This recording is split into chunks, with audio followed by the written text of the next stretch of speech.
As we know that the fixed point representation of the fractional numbers are not efficient. So in the computer we use the floating point representation to represent a fractional number. According to IEEE standard 754, there are two types of floating point numbers in the computer. First one is float, which stores the number in 32 bit, and other one is double, which stores the number in 64 bits. Floating point number is the way to represent the fractional, that is real number, in the computer. If we store the fractional number in the terms of exponent, means power of the base, then the position of the decimal point is not fixed. Position of the decimal point varies with the power of the base. These numbers are of base 10. According to power, means exponent of the base, the position of decimal point, the position of fractional point is varying in all these numbers. If the power of the base is 0, then it has been written as 12.625. If the power of base is -1, then it has been written as 126.25. But one thing you should note about these numbers is above 4 are the same quantities. Although the position of the decimal point is varying, but all the 4 numbers are the same quantities. Here position of the decimal point is not fixed. So this representation of the fractional number is called the floating point number. These are the binary fractional numbers, so their base are 2. You can see that powers, means exponents of these numbers, are varying.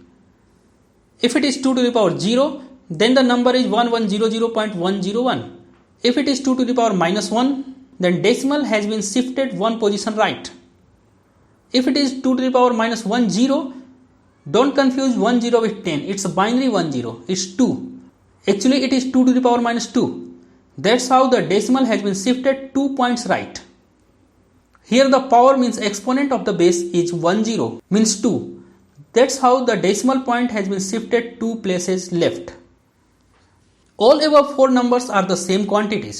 Position of the decimal point is not fixed, so this representation of the fractional number, this binary representation of the fractional number, is called floating point numbers.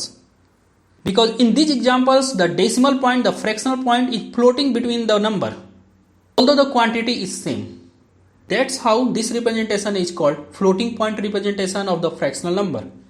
This is the floating point representation of the binary fractional number, and this is the floating point representation of the decimal fractional number.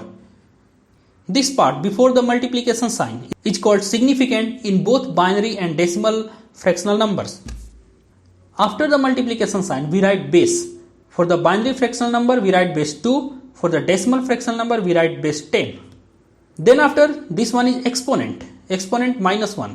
Here it is also exponent -1. So we have 3 parts in the floating point representation of the fractional number: significant, base, and exponent.